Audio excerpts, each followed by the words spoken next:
that is something that No Tomorrow can possibly rely on. Bringing up the battleground for Game 4. Find ourselves going to Tomb of the Spider Queen. First map here of the series being selected by HeroesHearth Esports. Well, I'd say this does well to being able to make sure and get in your face and get those fights going. But I feel that with that first pick, if Hanzo does make its way back over to Gale Force, draft's going to look a lot different. Maybe bust out that Tassadar, maybe see the Uther come into play, give a little bit more protection, a little bit more standard in terms of their draft. Probably no Lili. Yeah, probably no Lili there for BBJ. Also, I'm happy to say that Lili has also won her first loss, excuse me, not win her loss, but she in fact got her first loss in HGC North America. So I'm happy to say she is not sitting at 100% win rate anymore. I think she actually had one early this year where LFM kind of snuck it in. It kind of evades people at times because it's like because I think they ran it with the Cho'Gall maybe. So you blame the Cho'Gall or the Lili? Probably not the Lili. I blame the Lili.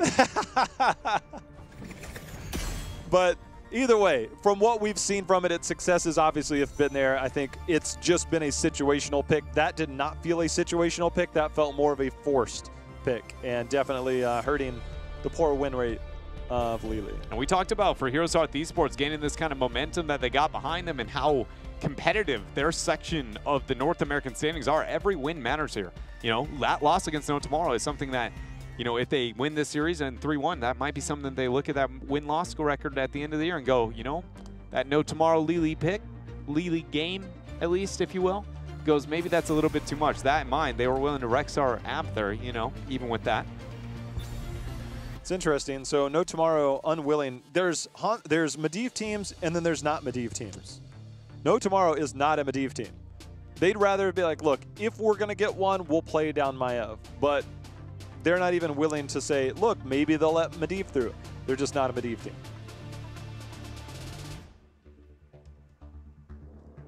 Here's how I'm thinking about it. To Garrosh, not Garrosh. Hanzo, is that something? You know, do we mix it up? Do we go with the Maiev? What do we want to take away? I'd like if they let the Hanzo through, let the Garrosh through, let the Maiev through? Ooh, they're not going to let the Maiev through. And whatever those 2-3 you want, because if you pick up a Hanzo, I'm okay getting you off Garrosh. You pick off the Garrosh, I think I'm okay with the wave clear control that we're going to have with the Hanzo. I just don't pick the Lili situation, right? I say that like it's all on Lili. That's not true. Watch how many times Krohn had to use natural agility. Like, he was definitely not playing optimally, right? I just view it as like Lili was the outlier. I expect Krohn to probably not get caught as much as we saw in the last game. Obviously, if we see the Garrosh, if we see the Hanzo, we've seen a lot of priority on the Jaina. Jaina does well on this battleground in terms of rotation, wave clear, and then the blow-up composition that we could potentially see. It's just a matter of what comes around it. And I think, obviously, No Tomorrow's pick, the Garrosh Hanzo, has to be considered here in this early rotation, unless they just want to play it with the Malfurion and figure it out after that. Taking a lot of time here. I feel like maybe they expected one to get banned out. They auto-assumed that one of those two was going to be removed. Land on the Garrosh. I think this is probably for the best. You know, again, in your face, No Tomorrow. And we just watched what Jin was able to do. If anything, I now have a hero that I always know that I'm like, ooh, we got Jin Garrosh. Let's go, you know? Definitely the first kind of playmaking moments I feel like coming out from him as a player. I want to see what happens with HeroesHearth if they don't pick Hanzo or Jaina here. If they don't pick Hanzo, I think it's highly unlikely they pick Jaina. Then No Tomorrow has that option because they've played a lot of Jaina in the past. And then if No Tomorrow targets that, where does that send Krohn in terms of heroes? Greymane obviously has been there. Nope, we get the Hanzo Tassadar, which is something I wondered if they would. This is something they like to do. Still going into that redemption build, obviously with this has generally been the way that they go. And then of course we saw the impact that the sharpened arrowheads at level 7 to reduce the armor of Garrosh. It had. It's just there wasn't much beyond that because they were under so much pressure. Also leaves opportunities to move into a Diablo on a map where normally you wouldn't look at Diablo, just because the force wall capabilities moving forward works really, really well as the synergy there. Can we expect out of the members of No Tomorrow now? Along the same lines, in your face, probably a little bit more in the wave clear avenue as well. I mean, Jay Shrite, Jaina? Look, if they go Greymane, Jaina, Casanova, I'd be Greymane? okay. Yeah, Casanova, Greymane, Shrite, Jaina. I mean, that is an ultimate kill comp that also complements the map well enough to where you're not sacrificing anything and you're a little bit, but not a lot. Yeah, you're sure. still fine with the wave clear. You're still fine with the kill potential, and you kind of play to the upper echelon of both realms. But we get a Junkrat and a Stukov. Yeah, the Junkrat is what I normally would suggest, right? Like if this isn't No Tomorrow with the idea of being up in your face, I was like, okay, we can expect the Junkrat coming out here, but I agree with you. I feel like I would have rather that kind of what's working here for No Tomorrow, building that foundation. But we'll see. Maybe they got the plays here with, I mean, if Jim plays at the same level he did before, and we have the follow-up coming up from Tomster on that Stukov, it's a problem. You know, it's hard. I'm just trying to figure out if they're willing to let the gray main through. I mean, the gray main was a big part of that, ripping that cursed bullet the minute you get that back there, and then if you have the silence from Stukov, we already saw Tomster was preemptively putting down roots. You'd see a similar part with the lurking arm. They're going to take that out of the equation. Now Tyrael is a lot more appealing. They ban out, okay. Well, I don't know, Tyrael and Tass I get a little bit awkward with whenever I see them together. The Diablo is going to be banned out, but I was just saying mainly with the, we saw all the last game, why was the Tyrael not as effective at surviving? You know, it's because the curse bullet lockdown and threat capabilities there. Not having that curse bullet means a lot higher chances of surviving. But then generally, much like whenever you have Tassadar, you got to consider if you're going to lose too much damage. I think Johanna. Yeah. But without the Junkrat, you got to go Blaze then. Yeah. You have to get something else with that Johanna. But if you go Johanna Blaze, this is a map where you get a Leo laning mismatch that might be enough to punish you. But Junkrat isn't enough damage, and I don't know if the Garrosh works well enough, but it's something to consider on this map that might be a counterplay to that if HeroesHearth commits to it, there's answers. Whatever you're looking at, you can expect a potential Sonya on the other side unless you want to go Sonya yourself. This was actually HeroesHearth picking the Sonya on this battleground was one of their turning points earlier in the year. They do get the Sonya. I like that pick, I think, probably more than the Blaze because it adds a little bit more kill potential. McIntyre's done well on the Sonya. It's just play safe. Obviously, the lurking arm and the taunt and all those things are really difficult for Sonya, but if you can get the flank onto the Stukov or the Junkrat, I still remember these McIntyre plays, getting the flank. The minute you see that, he comes in from the backside, that's where he makes things happen. I think because it's Tomb and you can get big enough of an advantage through, you know, the control on the map and things like that, I don't mind that Johanna, but in all other cases with a Tassadar, with a non-initiating frontliner, right, like having the solo warrior Johanna, I look at this and I just go, damage area, initiation area, everything like other than, you know, you can accent the map pretty well. I feel I'm always afraid for it. That in mind, we also, Ishbu was one of the first Johannas we got in North America, and I would say that at least from the small sample size we got early on, he had some of the best Blessed Shield initiations that I had seen, so he's also kind of on the upper end of that here for me. Blaze Tychus is the selection here for No Tomorrow. Both teams with a bit more of a passive approach here in terms of drafts. I mean, obviously the Garrosh can initiate a little bit easier. You know, Junkrat has the displacement. Blaze has good initiation. Tychus just overall good control in this battleground. Still need to support. I mean, hello Malfurion. If you don't Malfurion, I feel like they might go down the Uther route, honestly. It's kind of a BBJ special. They love running it with the Tassadar. I think that is screaming. I have a bit of a support kind of struggle if that is, you know, the choice that they make. They go with the Rhaegar instead. I think that you can make the argument of that not committing too much to the comfort and a little bit more with the, you have two targets that are going to be really effective with that ancestral healing. Also, Johanna plus Rhaegar, a lot of people don't, you know, think about it too often, but being able to pull those minions in, throw out one lightning shield, it's pretty much a free clear. And since Johanna, she doesn't have the damage anymore, she just sets them up.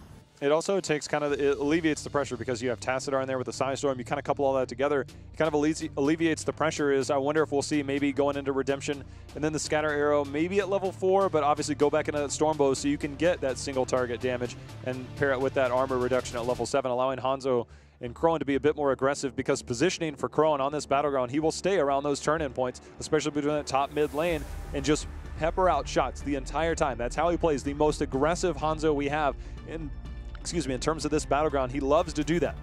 We'll see those rotations, see if maybe Jen can catch him out in that on the Garrosh. With the way he was barely able to keep himself in lane bottom on Towers of Doom, I'm having a hard time thinking he's going to be the bully between mid and top over this top turn-in like he typically is on Tomb of the Spider Queen. We'll find out. We got game 4 here. No Tomorrow up against HeroesHearth Esports. Tomorrow picked up their win with an aggressive style, going with a bit more of a map-oriented style, but still keeping the key element of Garrosh here. See if they can get those. Obviously, adding the Stukov in there as well is a big part of success when you do kind of get these tossbacks. When it comes to builds at level 1, everybody's sticking to what we know. Yet to see any selection on Hanzo, but I'm going to assume that's Redemption from Crowan. Just taking a hot minute to hit control 1 there. Actually, is that 3 or 1? I actually might have that backwards. It's all of them. Face roll the keyboard. With Hanzo at level 1, you just...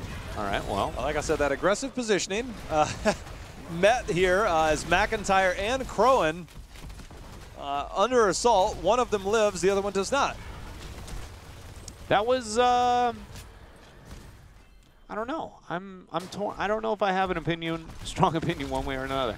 No, it was like, okay, so Crowan a little bit too far out, and then I think that was McIntyre kind of responding and going, oh, we're getting initiated on, I need to kind of get an answer here.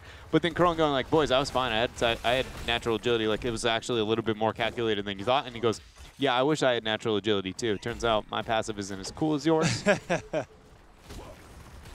Crowan, again, the positioning is key for him on staying aggressive, staying forward, and allowing the Tassadar Johanna to really contribute to the wave clear.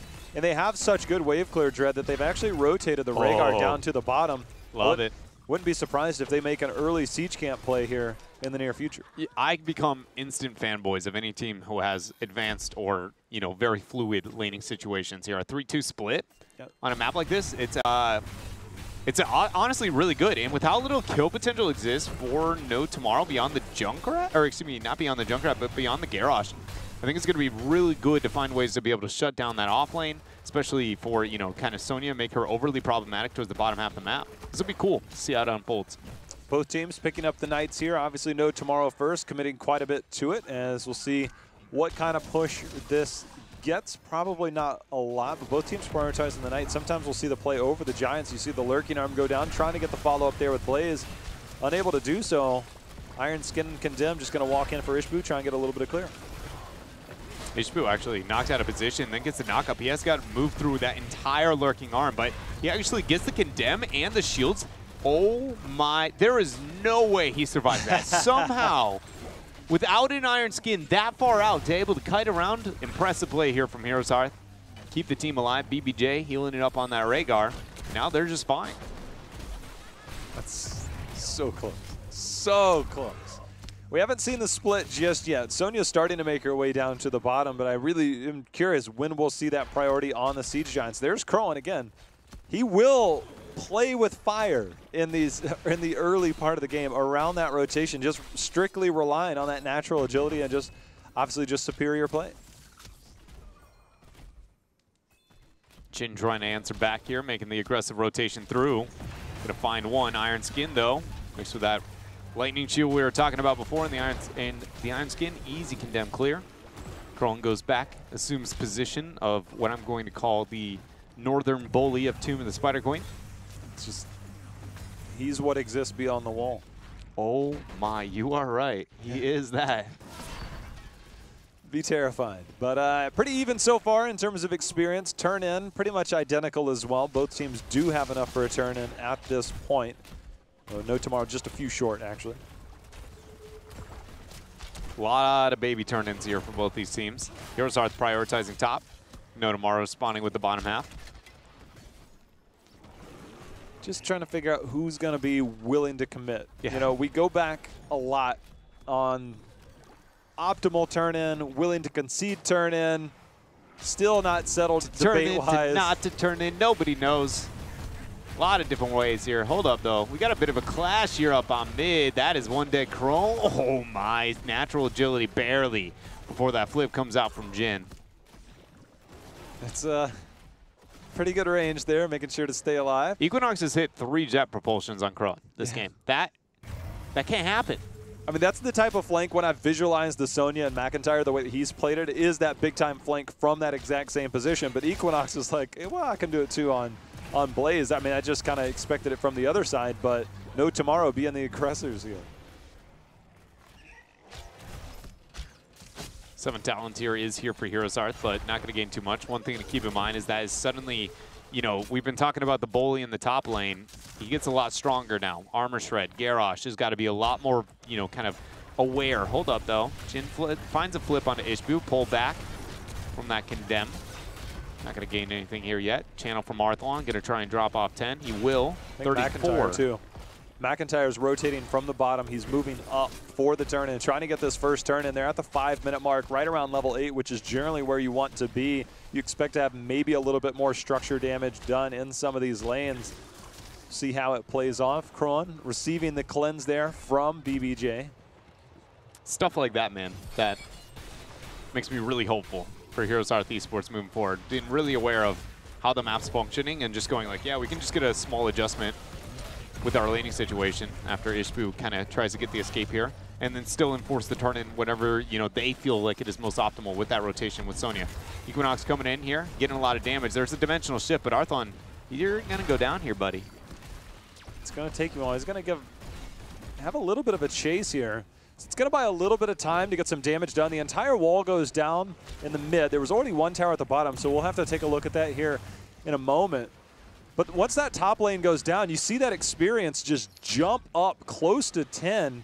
That's that bottom bell tower, or that bottom tower falling. Jin still looking for the aggressive positioning. Kron trying to get the dismount, does indeed manage that. But there's the 10 spike. You get the turn in right around level 8. You get all the walls down. This is what experience looks like after. But it is not a double turn in, like, you know, we see some teams kind of reserve. It's close-ish here for HeroesHearth. Close-ish boo. You know, I never really thought about that. Every time you add the word ish now, you got to just be, it's like an ish boo. I'm going to have to come up with different iterations now on what if it's like something ish, but it's not as scary? Is it like an ish smile? Not just ish boo? And that's not even fair. Smile is a reaction. Boo is actually the thing instigating that action. So then, in fact, like, well, I mean, smiles instigate other smiles, right? But hold on, it's ish B 00. Yeah, then I don't know. That's some James Bond stuff. I don't even understand. Dragon Arrow, I believe, was sent out here after that Condemn. First kill here for HeroesHearth Esports, catching out No Tomorrow with their kind of pants down for a moment here as they have no heroics. Leads to a free siege up on this mid fort. Webweaver phase is turned in for No Tomorrow.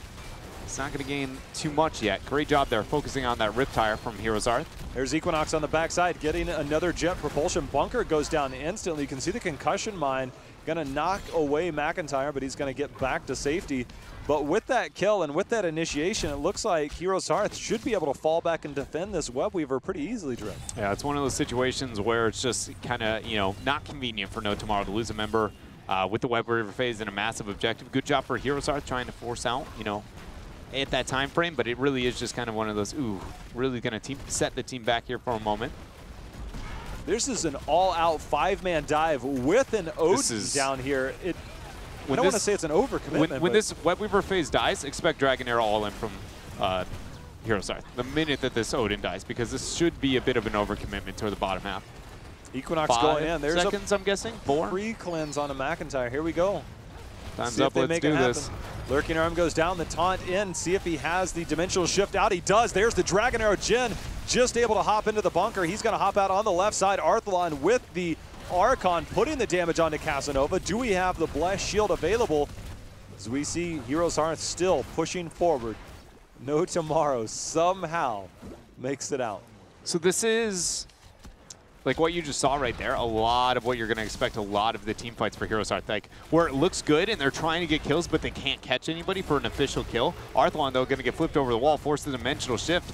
Jin is still kind of a bit on a, you know, left alone by himself here. BBJ is going to start the channel. Everybody on the side of HeroesHearth Esports is very split in terms of decision making. They're going to have to retreat. HeroesHearth, you can see the health bars, Kroan, Ishbu, Arthlon, all so low, but they need to try and deny this back-to-back turn, and you can see the priorities there. The cleanse going to be onto Arthlon again, the well tap here for a couple of members of HeroesHearth. They have a turn-in of their own. You can actually see Rhaegar up on the mini-map trying to get in while the rest of his team trying to get it here. Arthlon forced him. I think the taunt was just used. It was used. It actually was dodged there by that dimensional shift. Jin without that heroic, he's a lot less lethal here, but maybe a lurking arm's going to be enough here. Arthlon, can he get it? Oh, he cannot. Another kill here for No Tomorrow. And, you know, unlike, much like the last one, the tables have turned here, Jay. How? Yeah, hey, look, I'll get a turn in, but I'm going to give up a kill in the process. And you didn't need that kill. Arthlon had already used his dimensional shift to dodge the taunt last time, but he kind of walked back into that one as the toss into the silence. That's the combination that we kind of expected. No roots. Instead, you get the lurking arm. Working out pretty well here for No Tomorrow. Got to get every last turn in there. Or delay on the turn in it, you know. It's one of those things that it's sometimes so hard to be able to try and give up. Odin here in the top lane from No Tomorrow. Blaze is going to rid of the bottom half. Or excuse me, Sony's going to try and help stop Blaze dealing with this bottom half. But instead making the rotation up towards mid now. Pretty good defense there to hold on to that fort. The Web Weavers are going to be here. McIntyre actually looking for a fight. Has to be extremely careful. If Jin gets the toss over, there it is. That is the instant toss over. And Ishbu, there's going to be the taunt. The Ancestral is going to land. But unless this wall goes down, sidewall, they get it. They got the Iron Skin is there. Grenade going to knock Ishbu and McIntyre back. Equinox still on the assault. McIntyre is going to get tossed in. Whirlwind going out, keeping himself alive. But remember, there is no Ancestral here. Equinox has some of the most unique playstyle on Blaze that I have ever seen in my entire life here. He's using, okay, I mean, it's not like it's never been done, right? But like it's the priority for him on how he's flanking and then using the oil in the escape path, and then he drops bunker whenever he's like, hey, pay attention to me, pay attention to me. Then you ends up using his bunker as a half body block and then making the choke harder and then throws his oil spill in the chokes. He's literally using it as like a half force wall and then the oil spill to buy enough time. This is interesting. Dodge this.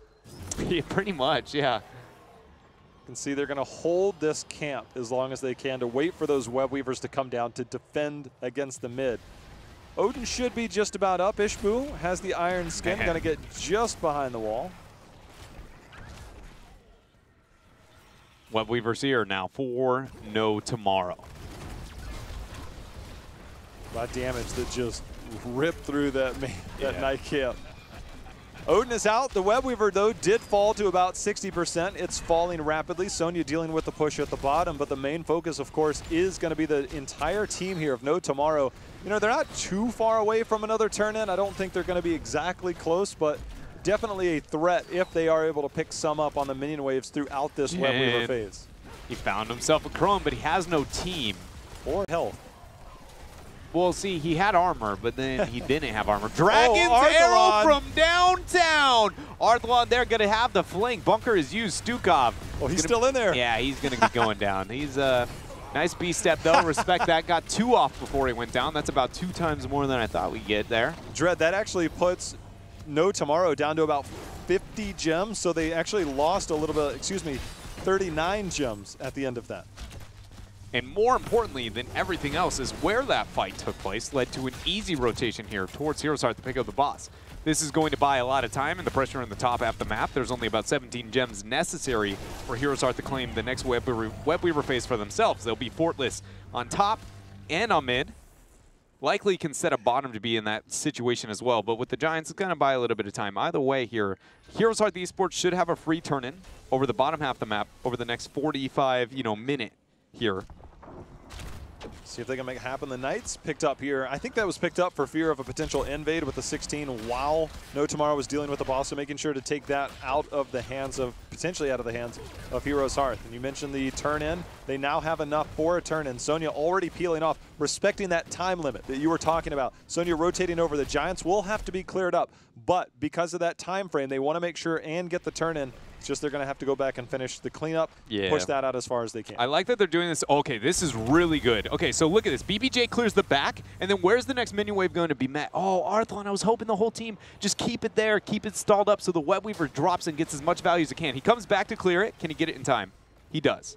So he clears it in time, so that's going to be max value on that bottom Web Weaver, while they still can make the rotation towards mid. This is very clean from HeroesHearth. It's going to work exactly with those minions. Almost perfectly timed there, but their attention's actually going to be here in the middle. Now that bottom lane is pushed out, there's no wall here. Odin is going to be popped. It's one of the best defensive tools. You have the Odin, you have the Blaze putting down the oil and the fire. McIntyre getting flipped in instantly. Clin's going to be there with the taunt to follow it up to try and keep him in there a little bit longer, but the bunker dropped down for safety. No Tomorrow on the back foot. Yeah, No Tomorrow burnt quite a bit there into that skirmish for not gaining too much. Now they're going to get that Rift Tire. Equinox unable to land the jet propulsion. Ishbu now going to tank a bit of damage there from that Riptire. Bottom and top Webweaver happened to be dealt with by No Tomorrow. Jay Shrite and Casanova went to 10 towards top.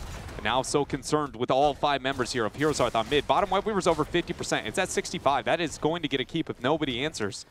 Psionic Echo at this point, the Psystorm quest at level 1, of course, was completed, so Arthlon just going to try and continue to throw out those Psystorms. I don't know how long HeroesHearth can stay here. They just don't have the siege potential. I mean, they're going to get these minions, but they're going to be cleared up just as easily by the side of No Tomorrow. But they have no win condition, and No Tomorrow has a 4-gem deficit from the opportunity to get a turn in.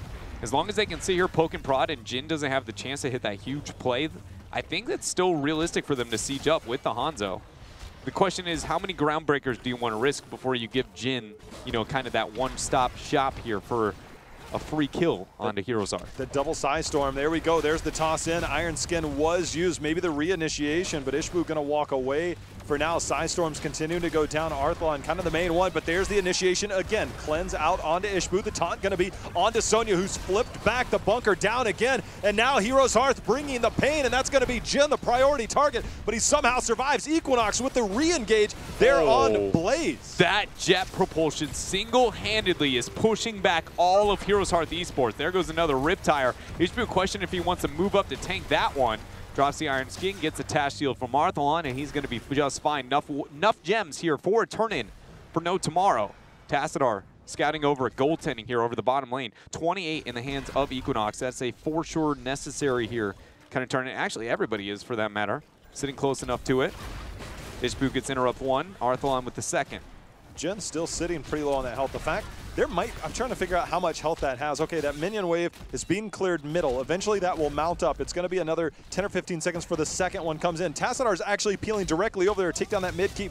Big time power play if they get that. A double W is enough to get it. Yeah, it's going to be going down. 7-2 HP. There it goes. It drops. No Tomorrow should be forcing. This is a clear 4 versus 5. Arthlon just displayed himself through mid. Now Arthlon makes it back. There's enough time, and HeroesHearth now you can expect them to just zone off, delay. Oh, especially now they see the Odin, they're going to back out. Yeah, they're coming in with the big guns now. Odin is out. Casanova putting damage onto Arthlon, who's just like, yeah, I'm good. He's probably still sitting on a dimensional shift, waiting for this to go. You can see Ishbu in there getting the big condemn. The big punish is going to land. Bless Shield as well. Trying to bring the damage. Thompson running around. McIntyre looking for the flank, but he's thwarted there by Casanova. HeroesHearth on the forefront of this fight, but No Tomorrow holding their own. Since 16 has been hit, McIntyre has been unkillable on that Sonya. Nobody's been able to kind of get through the nerves of steel damage opportunities. There's enough gems for a turn in here still for No Tomorrow. All the members of HeroesHearth made the transition up towards the top half of the map, realizing they want to forfeit it. And so you're sitting there kind of going, hey, you know, why would a team ever do that? Why were you so interested for so long here at HeroesHearth?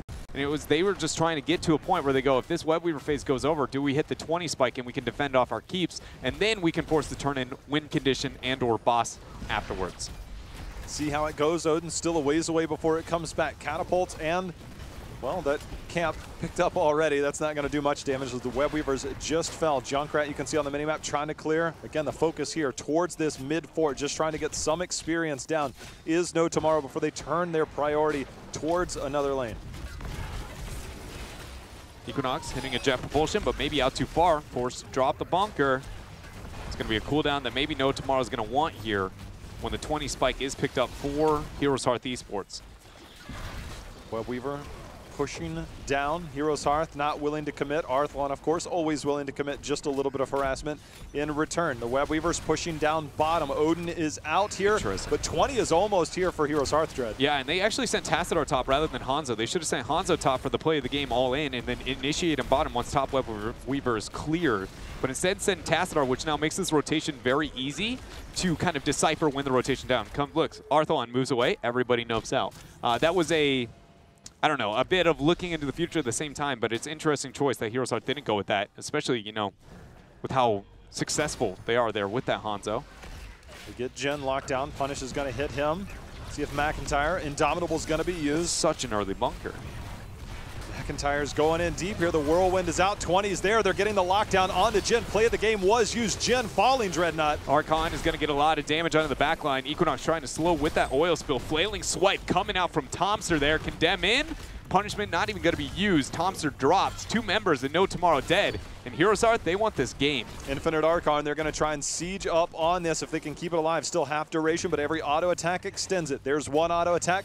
He eats the core damage, but now in return, Casanova and Shrite on the backside trying to take care of Crowan. Crowan receives the Ancestral, but the shields on the core already down. Yeah, the shielding on the core is already going to be dropping. McIntyre seems to be the next team focus, but it does not matter here. HeroesHearth Esports will, in fact, take this series 3-1 over No Tomorrow in a much more competitive game number 4. I mean, we saw the chaos between games 2 and 3, between the Braxis game, and then, of course, last game, No Tomorrow had several kills. That time, it was only 5-4 in favor of HeroesHearth. But the whole all-in-your-face style that No Tomorrow plays so well, can't really do that with a Junkrat and a Tychus. You know, yeah, I mean, that is a good point. Yeah, it's not as easy to get away with that. When we talk about Team Freedom, I think there's a word that comes to mind. Everybody, yeah, why is Red talking about Team Freedom? I feel like that we describe them as one of the smarter teams that play in North America. Now it's to the point of maybe not so smart, right? The safety level which they play, but I feel like it is far and above here, HeroesHearth Esports. They are the most clever out of all of North American teams that I feel like we've seen, even in HGC 2017, because even the Sonya rotation is something where it's not huge, it's not overly innovative, but it is a very, they're thinking about the game. Multiple people on multiple levels, and you can see small decisions that they make consistently throughout that. Like, for instance, the Hanzo play of the game transition towards top. They're one of the few teams I would expect that out of, right? To make that immediate, yeah, look for the 20s and then get that all in, predicting for the major power spike in the misplay on the one end. And it's just the stuff that they do over and over again that comes to light that makes me really hopeful for the future of the squad. It's just, they're bright. I don't know, I don't want to say they're safest, like Team Freedom kind of can be, where they always take the best chance for success, whereas I feel like they're doing a lot of, you know, cheeky plays here for HeroesHearth. It's individual play. I mean, that's the main thing, is the individual decision making. I think on everybody, it's coming together to make a lot there. And, you know, they made that composition work. You know, Johanna, it's kind of hit or miss in terms of what we expect out of that. But Krollen on Hanzo took that L in game 3, redeemed himself here in game number 4. Last 2 games, that game he put out 89,000. I think the previous game was somewhere around like 120. So you put him on that hero, he's pretty effective. It's just a matter of making it all work. Obviously, they kind of missed the mark in the previous game and came up here, Tomb of the Spider Queen, made it look easy.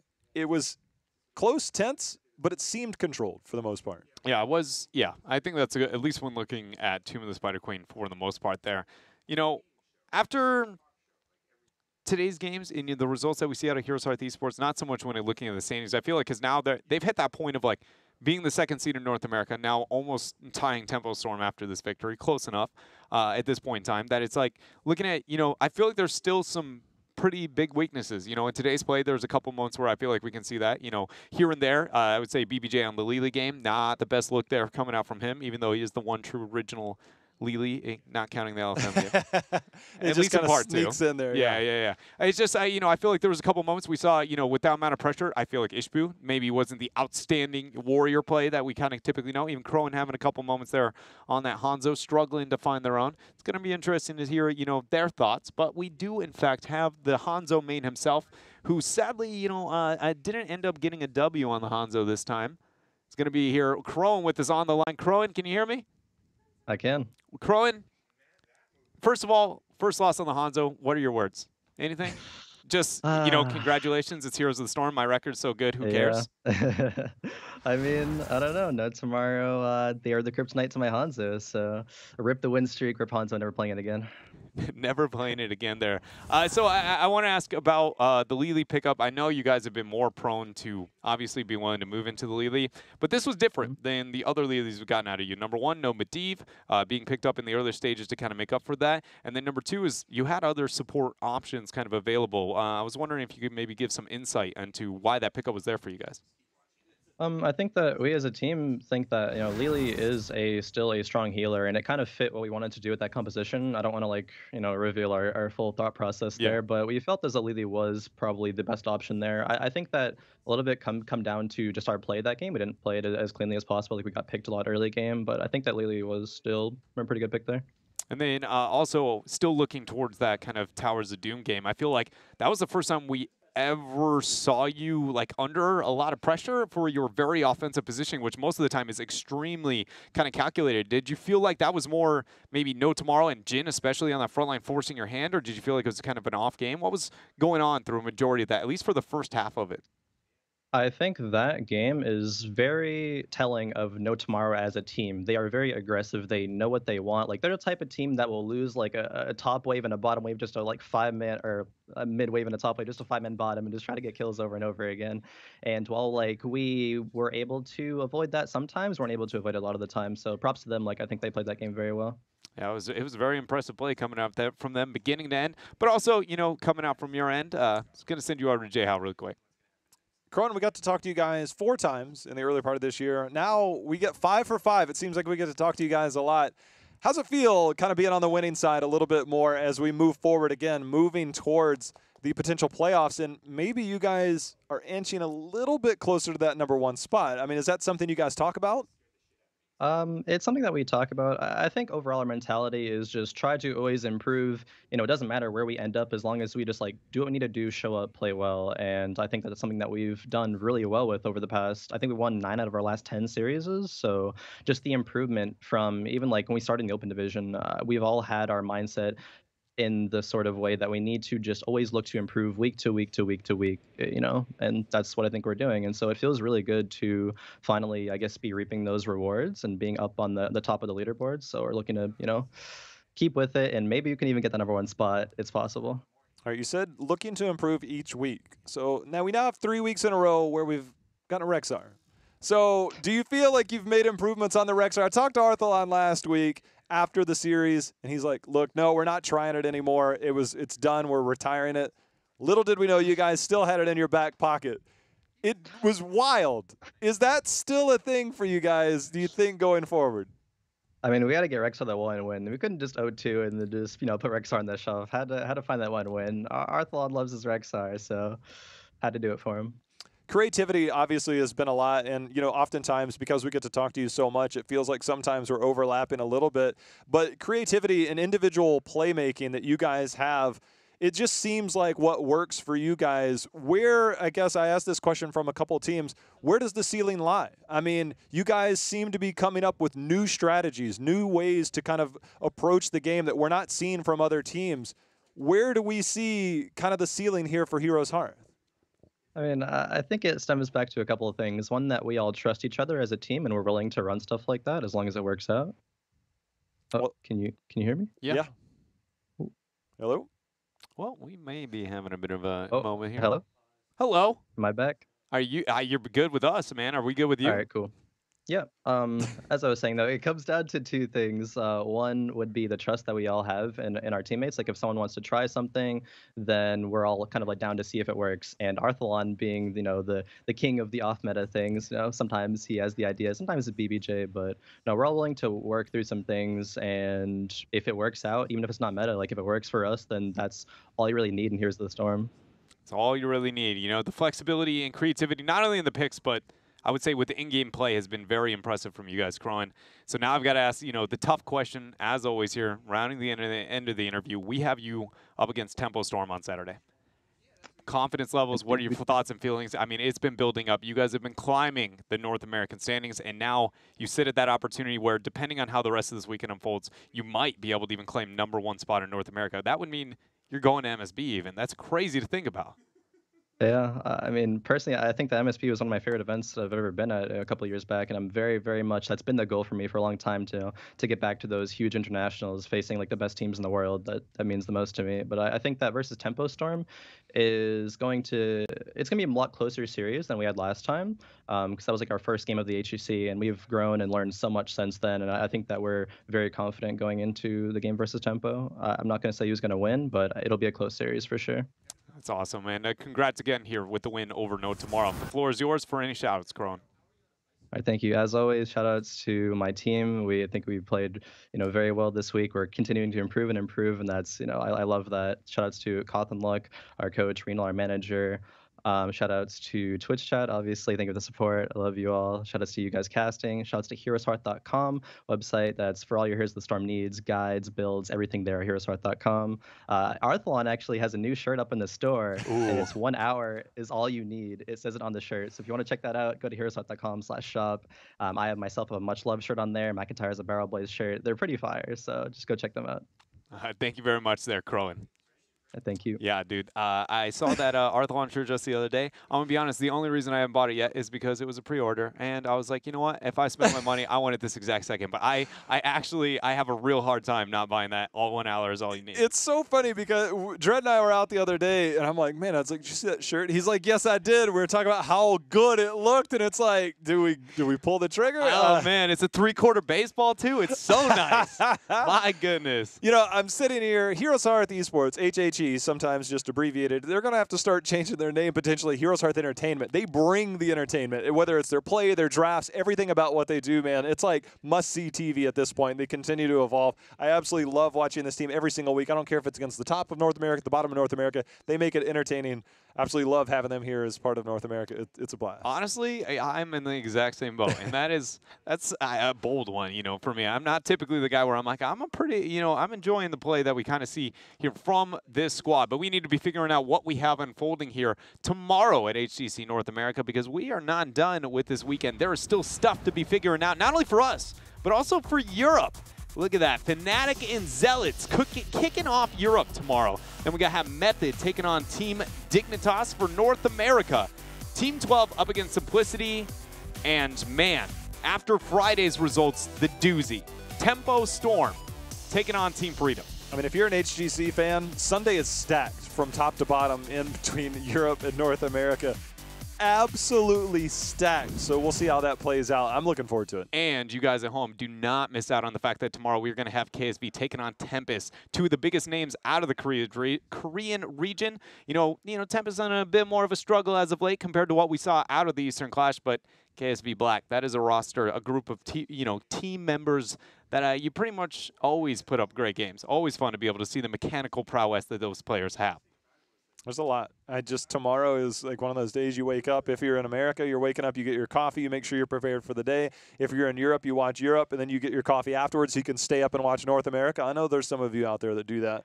So Europe loves their coffee, man. Huh? Every time I go to you, they got really nice coffee machines everywhere, so I wouldn't be surprised. They love their coffee. It seems like it, at least. I love my coffee. I mean, we all love our coffee. I'm a fan of it. I'm not against it. I'm just 4 cups today. Yeah, I pretty much eternal flow of coffee back here while we're commentating it up on it. But that is it here for HGC North America today. Again, we have those matches up tomorrow. Be able to check in with us. And until then, we'll see you in the Nexus.